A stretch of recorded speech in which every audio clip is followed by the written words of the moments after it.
Welcome back to Blueprints of Disruption.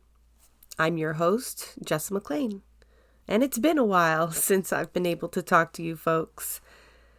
Been taking some time, taking some of the advice that I got from our last guest, Krish, and allowing myself some rest and recuperation. And I'm slowly working my way back into the fold. For this week's episode, we're actually cross-posting my recent appearance on another podcast called The Skeptical Leftist. Very apropos. Cory invited me on the show to dish on the federal election results, give my thoughts on Carney, and obviously talk about the demise of the NDP. We'll be back next week with our more typical content, interviews with activists and organizers. Labor for Palestine is coming into the studio, as are members of the Revolutionary Party. Lots of good stuff coming up, and our live stream will resume this Friday at noon Eastern on YouTube. It's good to be back. Here's my discussion with Cory. There we go. All right. Hi, and welcome to the Skeptical Leftist podcast, the show where I talk to a variety of people to spread critical thinking, progressive politics, and left-wing philosophy. And today I'm joined by Jess McLean. Thanks for joining me. I'm glad to be here. I had fun last time. Yeah, it's always good conversation. I've been on your show a couple times since then, the Rabble Rants, I guess it is. Yeah, you joined our live stream and helped us unpack the headlines. They're always so horrible. It's nice to have comrades to go through them. Yeah. I was pretty quiet in a lot of those, but yeah, there's always a couple things to say. I think last time I kind of mischaracterized the lumpen proletariat concept from Marxism. I may have inadvertently led people to believe that Marxists believe that's the way it should be. I think you had a clarifying statement there, but yeah. Are you one of those you play back and you're overly critical? It must make it so brutal for you. I can be pretty hard on myself sometimes when I'm looking back on things. I go, oh, Cory, that wasn't 100% perfectly accurate. Purists are, yeah. Damn leftists. Yeah, that's right. No, I understand what you mean, especially live. It's so unforgiving. Here we can edit our mistakes out. That's right. Not that I do a lot of that because I want to be honest when I make a mistake. I'm like, yeah, I fucked up. I'm not that humble. I hear myself back sometimes and go, oh, that's kind of cringe. We're just going to take that out. Got to take that out, eh? Yeah. What were you thinking? Fair enough. So I guess I wanted to talk to you because we're going to talk, the election was just last week. Exactly a week ago, I guess. Yeah. What an election that was. Yeah, ultimately we ended up with mostly the same situation, but now the NDP doesn't have official party status. Poilievre is taking a seat from a MP in Alberta. He'll try. He's going to try. I would love to see all the Liberal volunteers, top-notch ones, just show up there and out-campaign them. Yeah, for sure. But that's just a dream. I was hoping Freeland wouldn't get her seat. I knew this would be a win for the bankers no matter what. So I just kind of held on to personal vendettas and watched riding by riding to see if the worst of the worst would at least go down. I mean, some heavy Zios went down and that was nice. But I mean, a lot of us disgruntled NDPers are not surprised by that part of the outcome, at all. It's just been a steady decline with folks just screaming from the rooftops, stop what you're doing, turn around. And they were like, we're good. So they're living with that right now. But the worst thing for me, though, Cory, is the relief everyone's feeling by installing Wall Street's one of their favorite bankers. For sure. And I do wonder what that will mean for the discourse moving forward. Well, it has to pull it more right, doesn't it? Because I mean, he's obviously pro-capital, he's very pro-austerity, he's very pro-business. He's not that far different from Poilievre. He just doesn't have the populist anti-SJW talking points, right? Anti-wokeness stuff. Yeah, there's some social issues he is obviously overtly on which seems like polar opposites, but you can't separate economics from the social, right? We know austerity is coming. We know that will disproportionately impact already marginalized people. So no, he might not go after trans health care, but the impacts could be felt similarly across the board anyway, right? The pro-corporate line, he's not even been shy about it. People just really didn't want to hear it during the election. I'm hoping now that he's there and they don't have to be so scared of Puliev. I mean, he's not even in the House to be scared of right now. And they can be openly critical of all the announcements he's making. But, it's the usual suspects that are pointing out the fact that he's got like almost $80 billion in tax cuts and handouts really for corporations. Right. He hasn't explicitly said like where that's going to come from, but it's not going to come from military spending. Right. It's got to come from social supports and maybe even cutting healthcare just in general. He says the transfers are safe, but it does have to come from somewhere. And it's speculation at this point where, but a lot of folks are, the argument is it's such an obvious economic disaster to do that in a recession and facing what we're facing. Yeah. So we might get eased into it, but he's been pretty clear. He uses key trigger words there in his first presser, things like capping public sector. Right. I mean, those are scary words. It sounds really mundane to the uninformed, perhaps, but that means, EI, it could mean child tax credit. It could mean who knows what he'll have to give the conservatives every now and again. It could mean the dental program that just came in. It could mean, who knows, right? Don't get me started about that dental. Even from their ashes, they're still standing there going, like Matthew Green. This has really got me really upset this morning.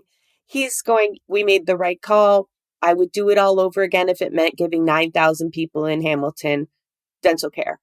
And I said this earlier, so I'm going to sound like a broken record, anybody who's following me around, but it's like, when workers are living through crazy amounts of inflation, they go on strike, they end up with like 1-2% salary increase, and they're supposed to be like fucking grateful. Right. Yeah.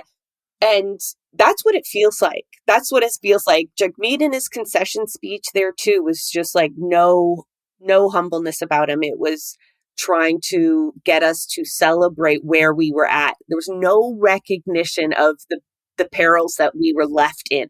None. Yeah. None. He was just like, hey, I left you guys in a great place. I sacrificed. I threw myself down on my sword and I gave you dental care. And we've got to see the bright side in this. And I don't think that was the time. I think people needed to be like, hey, man, we're shell shocked. That was awful. There's a lot of work that needs to get done. And I don't need to be a part of it because I was frankly part of the problem. Like, I would love to see that from a politician. I don't think we ever will. No. That's why they're politicians, right? They must have some overinflated sense of importance. Because that's why they think that they're capable of ruling over 34 million people. Yeah, in the way that they do too. And I know good people go in there, but I think if you stay long enough, it's a sign that maybe I was wrong about you, to be honest. Right. Because I didn't need to look inside for very long before it was just like, ooh, no, like this is a detriment. And it's left us with a celebration of neoliberalism, like genuine relief from like all sides. Even the NDP is like, see what we did, we saved the day. Right. And that's going to give people the mindset that the stuff that Carney has planned is all going to save us too, right? And he's really just going to be looking to give capital whatever he can get away with. And the official opposition is not going to stop him from doing any of the most harmful policies. Yeah, that's right. Well, I mean, the harmful policies would have been their ideas too, right? That's the point, right? Like they're going to be in a hard place, but they often vote with the liberals. They like to try to pretend that they don't, but the conservatives will continue to vote with the liberals and do a lot of grandstanding on these niche issues that make no sense really in terms of improving the working class conditions.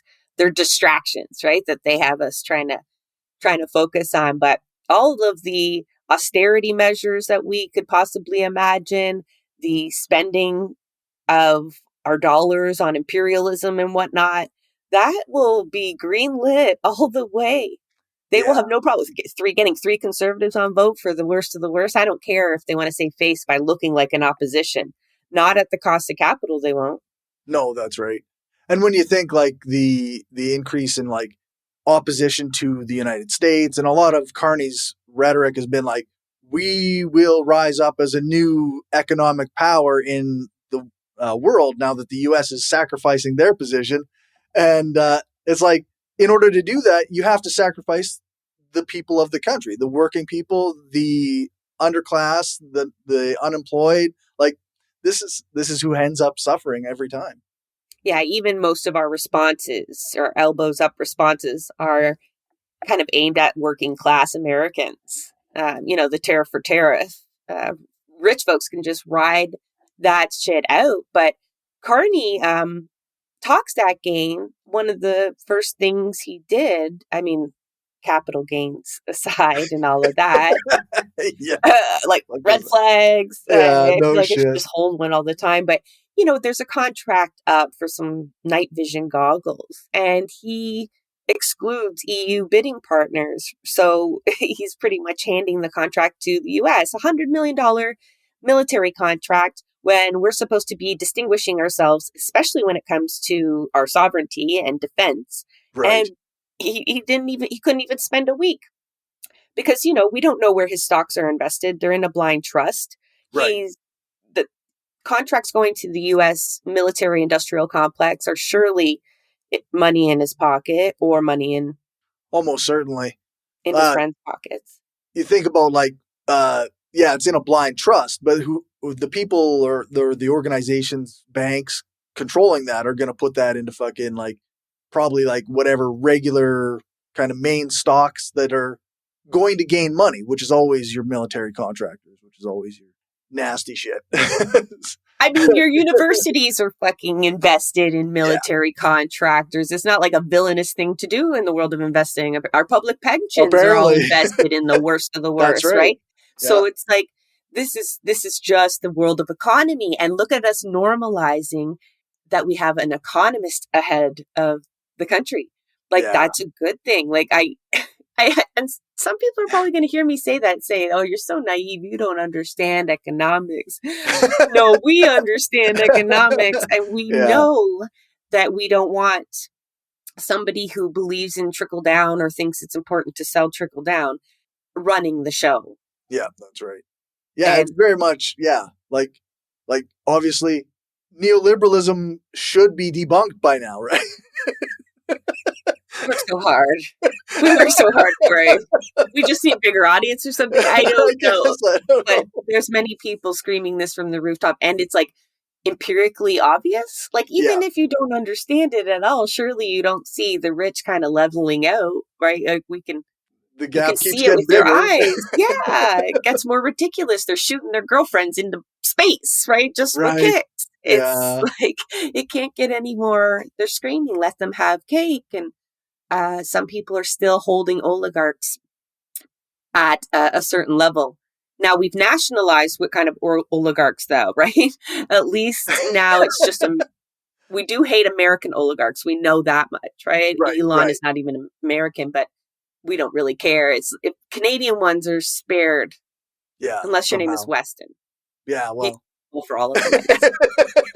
Yeah, that's right. He took the fall, and we ignore the rest. We don't even know the names of most of them. The Irvings. Yes, we forgot about the Irvings. I'm so sorry. Ontario-centric mind over here. But fair. We got a few villains. But yeah, it's just holding them to such high regard. I think people knew Carney's connections to Wall Street and thought maybe that was a plus. That's kind of sad. Yeah. Yeah, that is pretty sad. We're laughing, right? But we're trying to cope. That's exactly it. Like this is a depression laugh, I guess.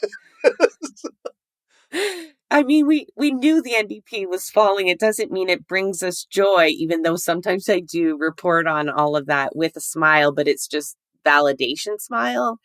Um, but it does signal something kind of politically wrong with our spectrum, right? It's Yeah, a real, once that is absent from the House at all, even though we have our critiques, it it starts to be really easy to normalize some really harmful policies that we thought we'd grown out of. yeah, for sure. Cycle of politics where even though we learn our history, you're still doomed to repeat it. Seems like, yeah. It's like, yeah, like almost just a denial of the history, even though you know it, right? You think you could do better. Yeah, That's that's what all right. the people trying to reform the NDP right now are thinking, right? Right. We know this is a different situation.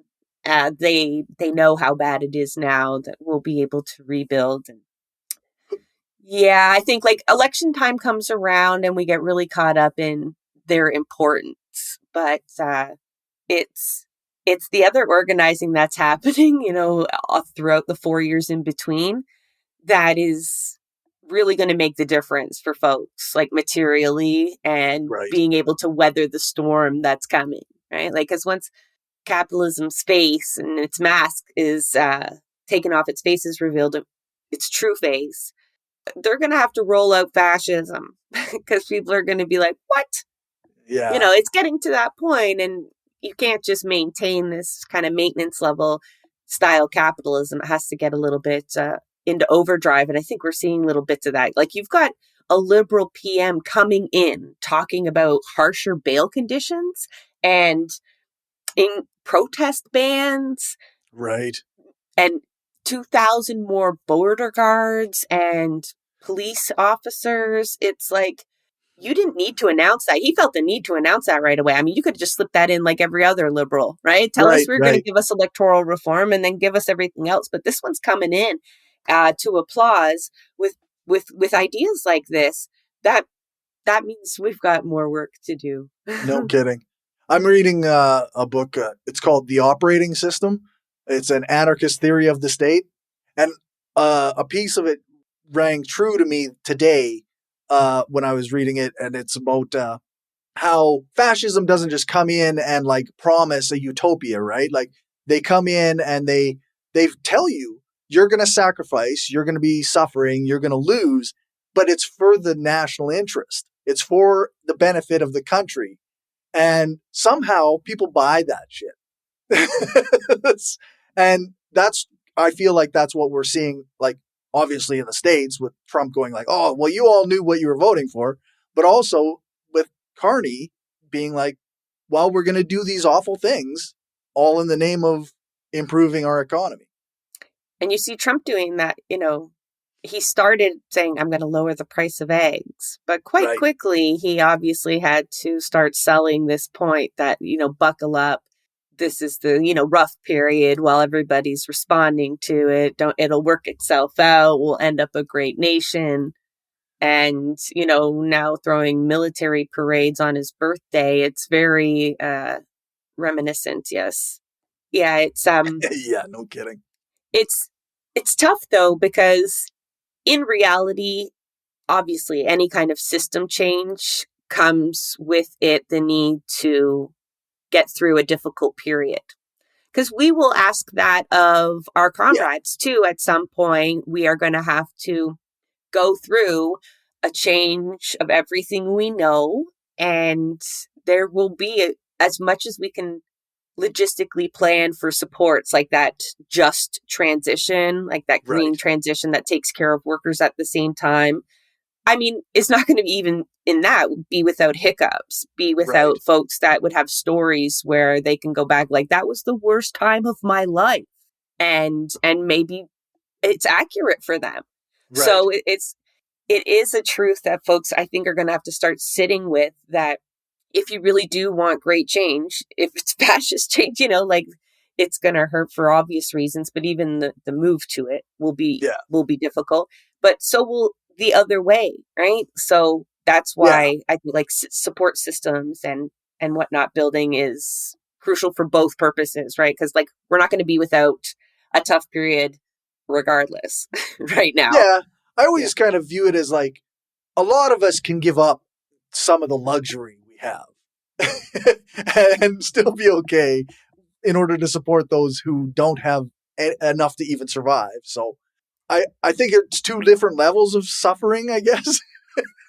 It is when you say it that way, right? But like, I've got family members there who have the world, Cory.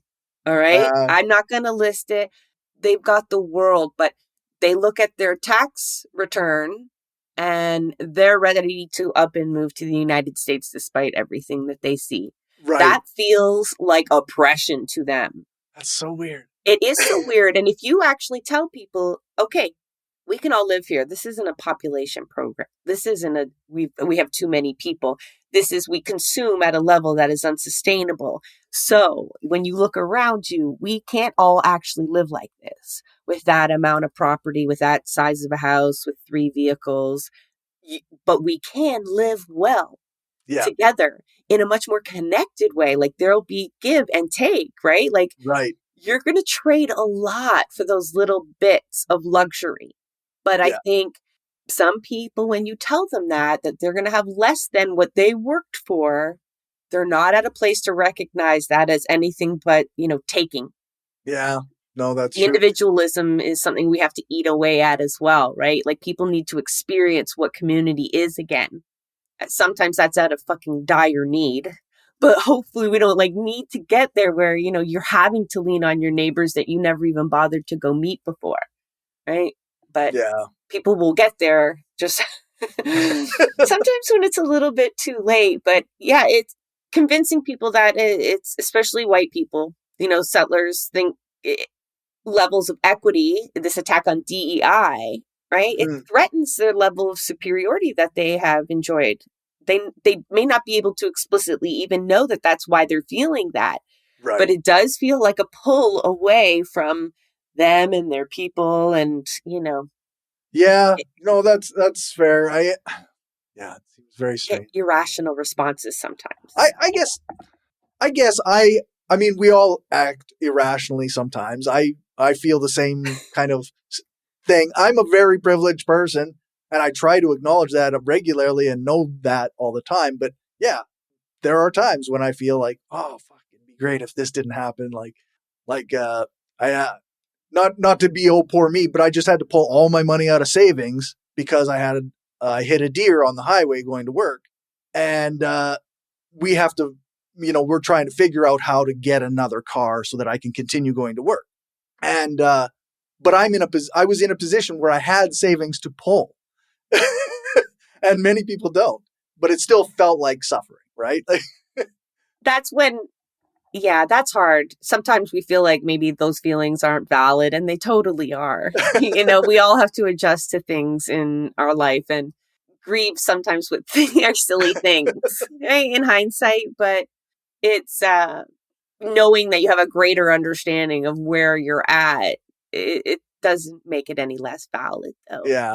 That you're in a tough spot. You got to keep working because you can kind of laugh, but if you didn't have that savings, which you might not now, right, you're in a completely different spot than you were. You're in a bit of a precarious place where we know a lot of Canadians are literally one paycheck away from couch surfing and then being homeless. So, that's if you have those stopping points along the way, and because our shelter system's totally inadequate, and that's another discussion. But these aren't small things when the social safety net starts to disappear. Yeah. And I know not too many people are going to feel sorry for Saskatchewan oil field workers. But OPEC just announced that there's 8 countries going to increase production of 411,000 barrels per day in June. And that's going to bring the price down, and it's going to affect Saskatchewan and Alberta economy and a lot of jobs, and a lot of people are going to be not as well off as they were. And it's these things are real, right? And how we respond to them politically is critical, right? Because people will be on tough times in those moments, and how you seize that or recognize those situations matter, right? Yeah. You can't stand there and be like, oh, you know what? Things are, at least you have dental care. Yeah. Like, right? Don't worry. At least you have dental care. Celebrate, right? yeah. You got something. It's like, no, it's this recognition that things suck, systems suck.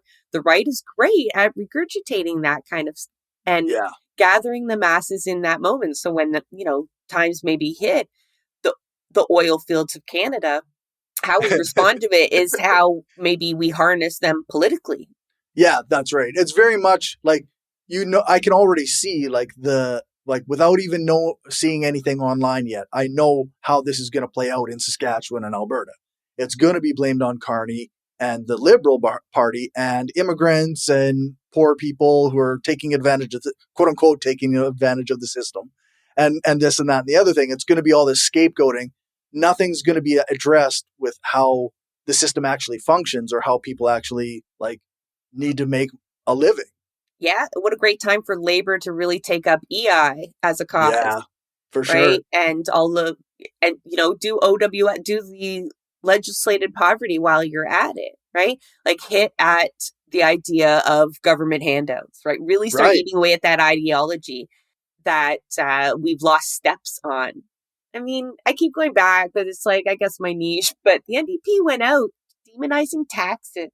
Like GST is, I understand it's not the most fair tax, but it was just this idea of not reinforcing the proper ideology and doing it right. Yeah. So rather than, trying to say save oil field jobs, because then you run into the problem. And I'm like, I'm sorry, Cory, that must hit different, but we're moving towards no more pipelines, right? That's right. The idea is to support these workers and recognize we're going to have out of work people. We need a robust employment insurance is what they want to call it, but it's not, and you don't have insurance that you'll be employed at all, right? We need it for when you're unemployed. That's right. And that is a talking point that only Labor can do now, right? Because you've got only 7 NDP MPs, and surely the Liberals are known as an anti-worker party by this point with all their back-to-work legislation. And so for sure. That's a cause they can focus on, because even the tariffs will do some damage there.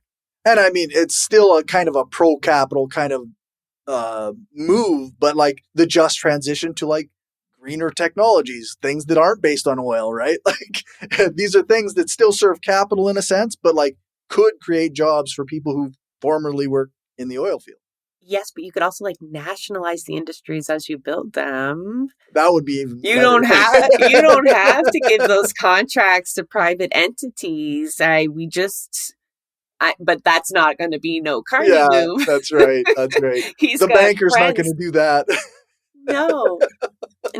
And even if you don't care where his money is in trust, someone pointed me to an article by the Narwhal, and they really lay out just how brutal a capitalist he is. Okay. So folks need to really buckle up and get ready to go up against them. And I'm wondering where Labor's sitting right now, right? They don't have the NDP. They might feel like any political capital they spend is just kind of maybe lost at this point.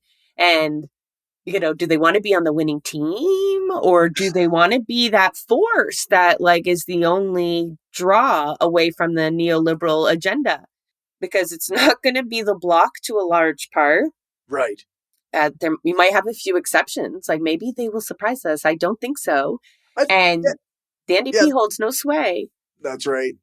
I thought even the Bloc already said, in their speech after the election, that they're going to be focused on unity and cooperation with the Liberals, and you go oh, okay, well that's not what I like to hear. Well, they'll probably tit for tat. There's some projects that need to go through Quebec, and they'll probably just have to be compensated for ceding some points to the Liberals, but they'll likely be able to utilize their position a lot better than the NDP did with a similar amount of seats. Right. But they've all got the same agenda. Yeah, that's right. Yeah. Even the expansion of the state and capital. That's how this works.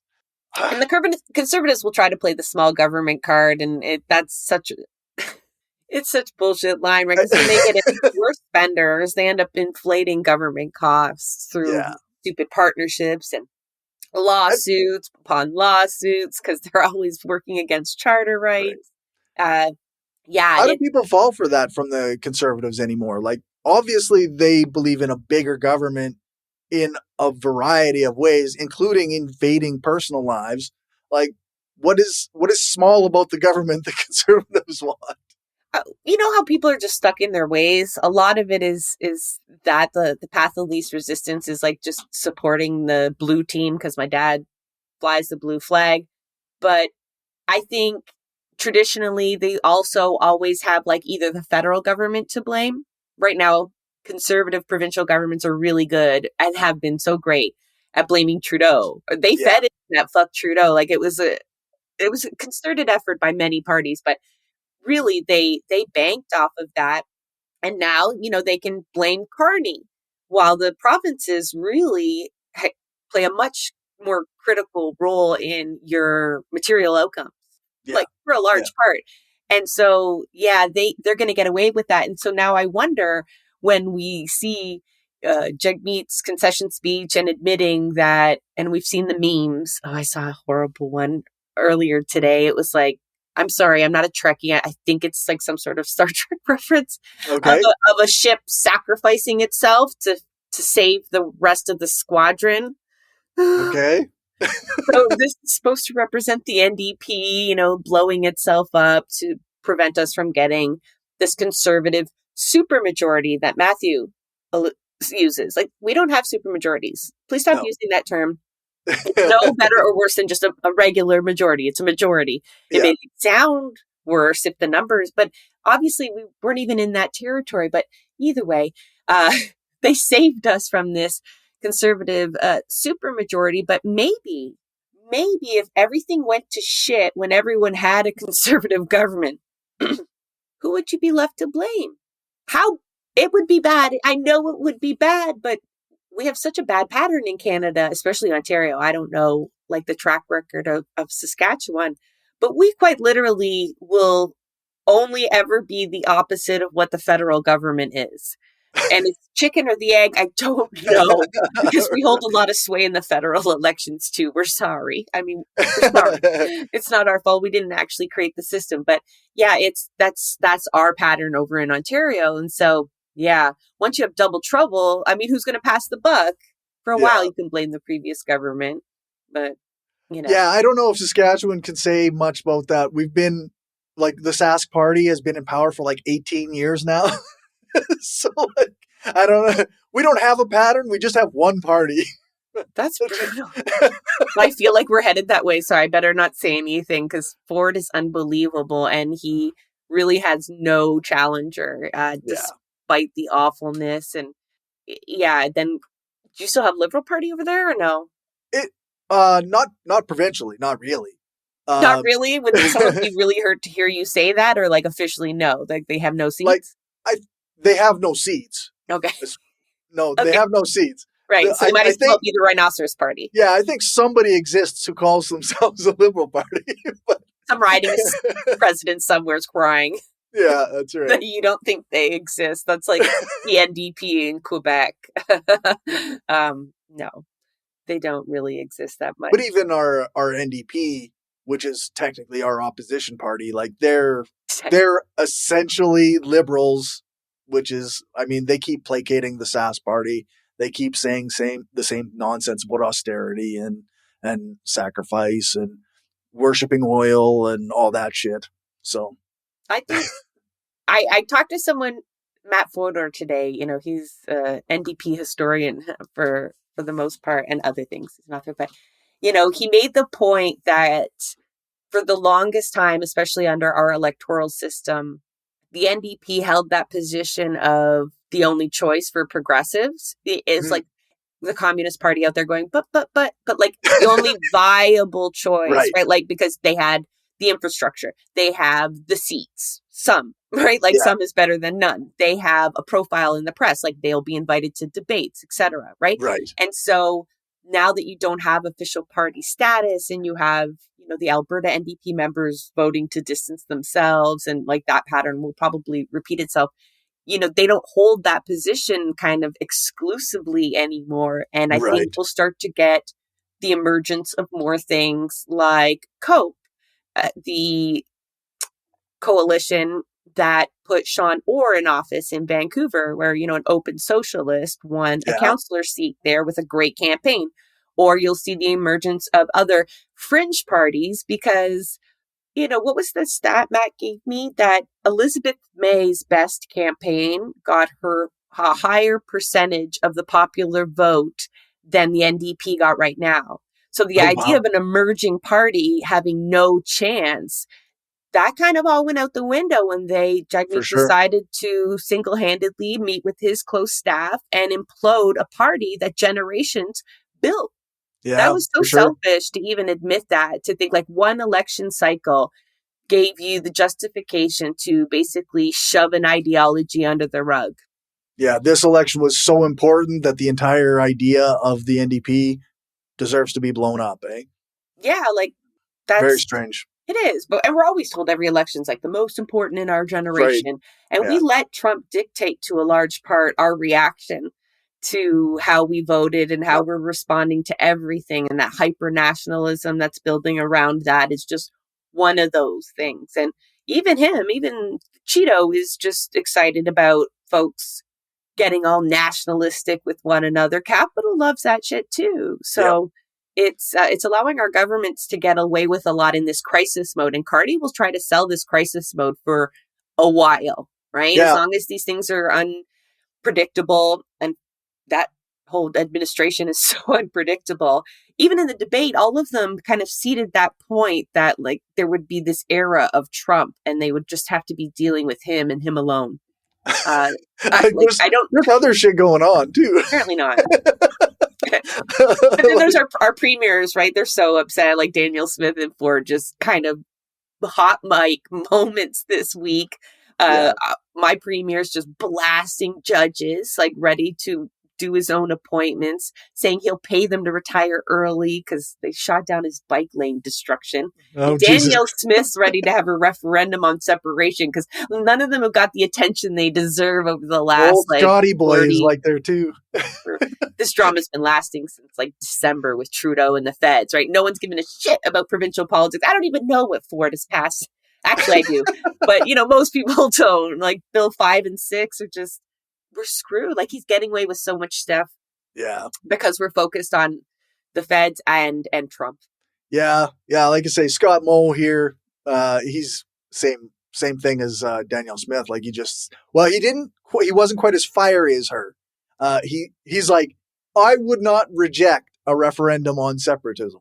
I was like, well, what the fuck are you doing then? Like, and people are so naive. They don't understand how complex like separation would be. It seems like you sound so flippant and silly when you start talking about that. Yeah. Even Quebec, with all of their preparation, and like they've been focused on that since a long time. The formation of the Confederation. They've been planning the exit, man. They're like, I knew this was a bad idea, and yeah, it's they're still here.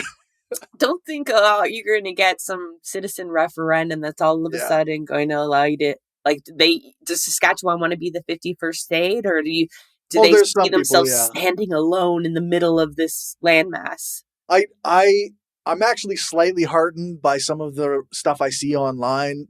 People actually saying, oh, I don't agree with that. I don't want to be the 51st state. I don't want to separate from Canada.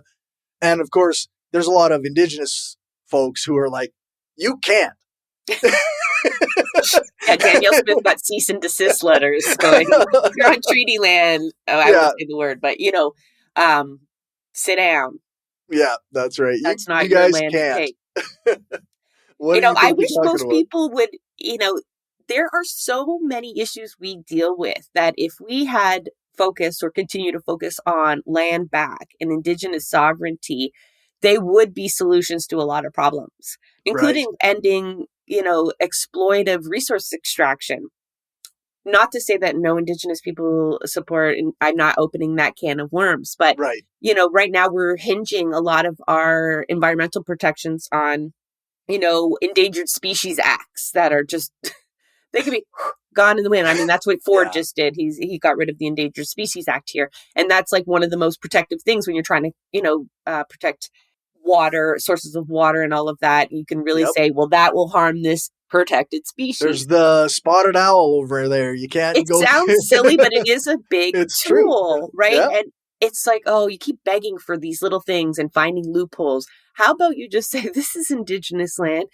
People who've been known to be able to caretake for the land in a sustainable way for millennial, like, let's look to that as an actual solution to where we're going. Okay? And then you don't get so tied up in the electoral politics. It's very freeing to realize you're just playing into a real colonial system to begin with, right? You're just trying to still beg for crumbs that are taken from Indigenous people. Yeah, that were stolen from Indigenous people.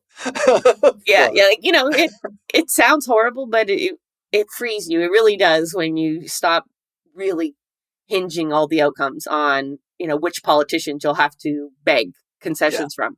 That's right. So I'm curious, like, still in the election kind of mindset, though, like, what's happening with the NDP then? Like, are they actually going to be gone? Like, are they actually disappearing, or are they going to put some banker in charge of their party? Well, what's it, like a lawyer wearing a Rolex? Not much different. Oh, well, let's play. My speculation is everyone who knows what's wrong with the party is looking at Matthew Green, and I have to tell them, like, Matthew Green might not be a bad person, because I know he watches these things and he's a decent person, but me and him are not going to agree on a lot of things. Right. Still invested in the system as it stands, right? Like, he's still by Jagmeet's decision, and none of the people that are there that survived, or who maybe are even at the periphery wanting to get back in, either elected or in some other form, none of them did anything, not one thing, to address the downfall of the party. No, and I mean, not even internally. Okay. Right. So it's not like they worked hard and went up against the system. So I said the other day, if your idea of a reformist at the NDP is still in good standing with headquarters, with the folks that run the party, they're not the right choice. Yeah. Because I imagine right now, the staffers, the folks we're always talking about, are trying to find just a safe choice and to stave off any efforts to reform the party. I mean, they are buckling up for that right now because they're expecting it. They see all your invites to these events where you're trying to gather NDPers. And trust me, I've been there. I've been where they're at. They'll infiltrate your meetings. I sound like a crazy person, but they'll be ready for everything that you've got planned, as long as you plan to use those mechanisms they've provided. So the party's going to have real trouble reforming themselves. So unfortunately, well, not unfortunately. Fortunately, I think you'll see other, I don't want to call them institutions, because that's kind of like a slur to us right now. I think you'll see other organizations rise in its place. Yeah. That will gather people's energy that looks radically different from that institution. And whether it's aimed at elections solely or not, I hope not. But I think hopefully it allows people to just like really re-examine how they do politics, because the NDP don't have anybody that can fix it right now. A new figurehead won't do that. Even a Matthew Green can be like fiery, but he's still working within the same mechanisms that, purged much of the folks essentially that would hold them ruined accountable. The party. Yeah. So what do you think of the Revolution Party? Did you see any of their stuff? I'm going to interview them soon, so I want to hold all judgment until I can ask them questions. So I've talked to folks in the Atlantic who've started to build a communist party there, but one that is not yet focused on elections, but like building power from below. And, we see COPE in Vancouver and other folks trying to mimic that style. The Communist Party and the Marxist-Leninist Party each got about 5,000 plus votes. That's something for those people to build on. Yep. It's not nothing, right? It's not nothing, but I wouldn't I'm like a broken record. Put your energies out of partisan politics. Yeah. That is not a sustainable way to get where you need to go. It's kind of a shame that so much energy goes into these things, right? Like, and money. Yeah. Yeah. Money we Imagine don't what we really could have. do. Yeah. Imagine what we could do outside of electoralism with that money. Like, it'd be amazing. And the expertise, that is the one thing the NDP refused to do that was hammered into them over and over again and makes no sense to me, even from their perspective, is the the only free labor they would ever take from you was very well defined. You could knock on doors, you could join a call bank, you could fit a certain role in a campaign, or even a riding association had some defined roles. But if you tried to change how those roles looked, like building community aid networks and whatnot, that was so highly discouraged. And so was the other oddball kind of expertise. There was somebody out there that offered to build them a program for this, that, and the other thing, to a better database, a better way to engage activists. Right. Denied, ostracized, we made efforts to connect the riding associations so that they could build each other up and not replicate labor and do stuff together in between elections and, build a movement. That was seen as completely suspect. So yeah. Anything that undermines the power within that, that already that centralized power. Yeah. Yes, they decided a long time ago. And plus, you get a taste of power. It's the same folks. For a long time, it was the Lewis family. And they still play a large part in it. But now it's like a consultant class. And, you'd be horrified to hear the people who run the NDP, who they lobby for as a paid profession. You're talking about big oil and gas, Airbnb, right. The worst players out there. And so you have to imagine, like, literally the company, the industries that are causing the housing crisis and the economic issues that we face. Like, what the fuck? Yeah, well, what did Lenin tell us, right? Something, I'm not a theorist, but we only elect middle management here. This is a monopoly for capital, politics, right?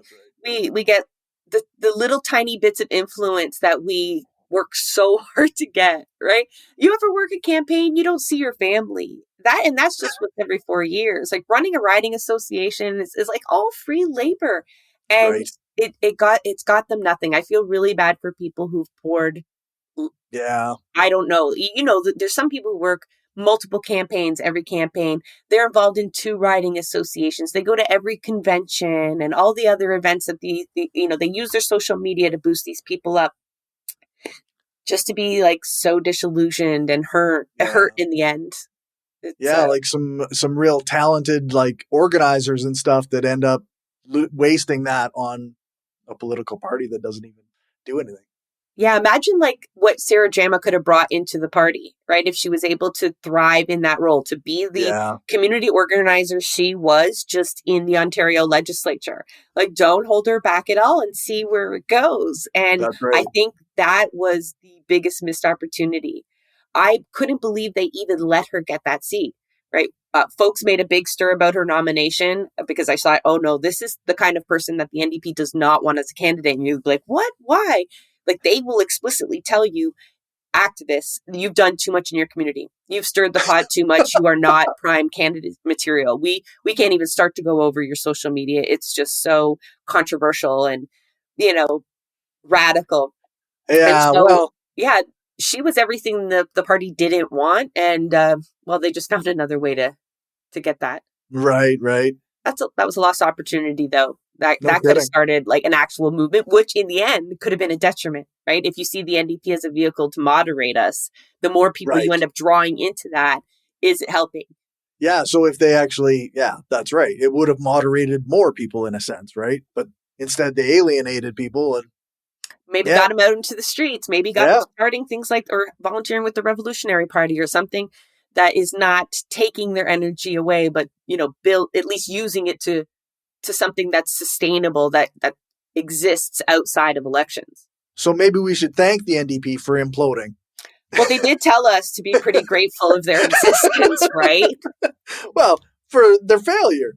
Thank you for falling apart and doing Will he make this grandiose speech at the next convention? Because they're due, right? They were due anyway. So Jagmeet would have had to face a leadership review within months, right? Because they've kind of held on to that. So we should see if they will continue to like feature him and hold him up, or will he end up like Mulcair? Right. Like just persona non grata, don't come back here. And then he'll just shit talk us from the armchairs of CBC or whoever. Yeah, for sure. We'll have him. I don't know. Well, actually, I was going to say too, like, I probably sound like a broken record, but for me, it's the anarchist theory of means and ends.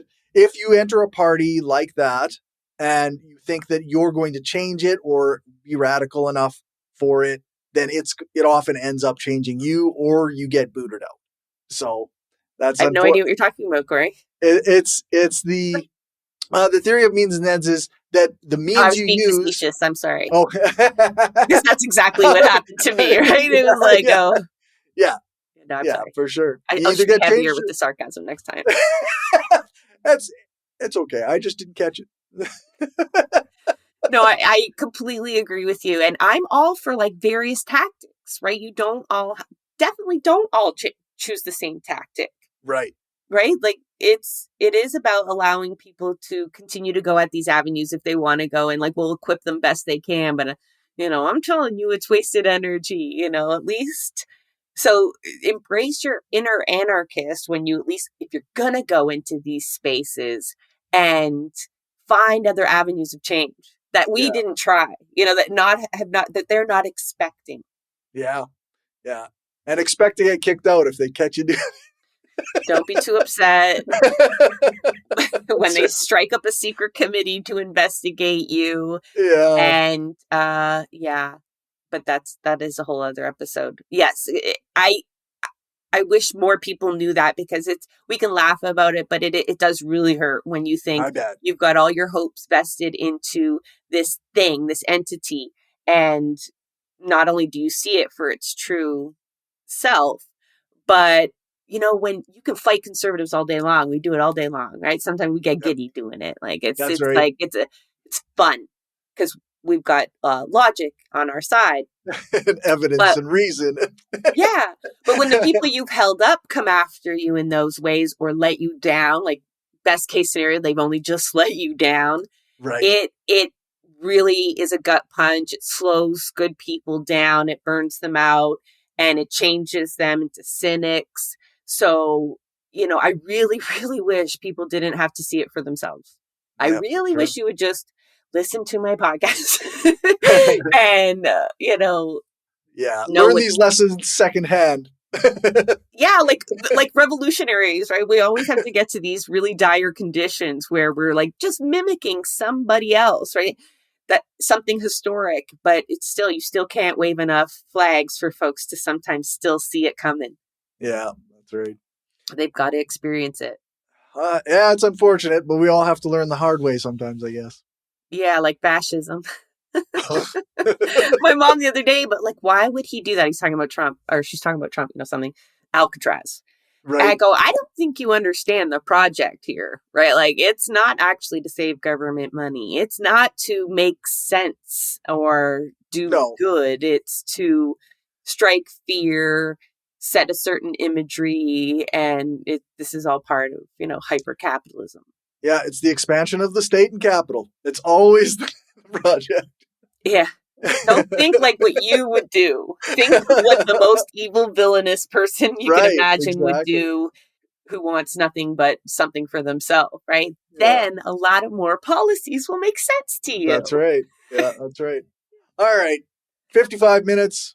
Anything we should mention that we haven't talked about? Check in on your comrades. We laugh about the election results here, but some people are devastated. So if you haven't heard from somebody in a while, especially if they're political, they could be struggling with this, like these dark times that we're in, that we chit chat about, but have real repercussions for people. And we sometimes are so focused on the fight that we forget that rest and, community care are Yeah. just as important, right? Yeah, So for sure. that Yeah. was my moment of wisdom. Of course, I don't practice that as well as I Well, it's portend. not easy either, right? Like we all have a lot of stuff going on. So, I but will check in with a comrade after this call, though. I promise. right on. At least 2 of them. Okay. And where can people find you and your content? Oh, we've got a new Substack I would love people to check out. Blueprints of Disruption. That's my tag everywhere we go. I mean, you can look for me, Jessa McLean, but I am so proud of the work that we do over there, and I've started writing again. So it's Nice. always from the perspective of movements and how it will help or hinder, and sharing tools for activists and organizers, and getting people excited about the endless amount of political possibilities that aren't like capital P. They're Right. and, sometimes the bad guys don't even see these ones coming. So that is really where you should be spending your energy, Right on. organizing your building, or, Yep. really scaring the capital. Yeah, I know like the episodes of yours that I've been on and that I've watched and listened to, there's always lots of good tips and thoughts for organizing and activism of various kinds. And I really appreciate it. Thank you, Cory. And thanks for having me on. I always have fun. I don't have to plan so much for these, right? I just come on and talk and talk and talk and talk. And I love to Yeah. talk. So Yeah, that's much perfect. appreciated the invitation. For sure. I guess that's it. Thank you so much for your time. Ciao for now, Cory. That is a wrap on another episode of Blueprints of Disruption. Thank you for joining us.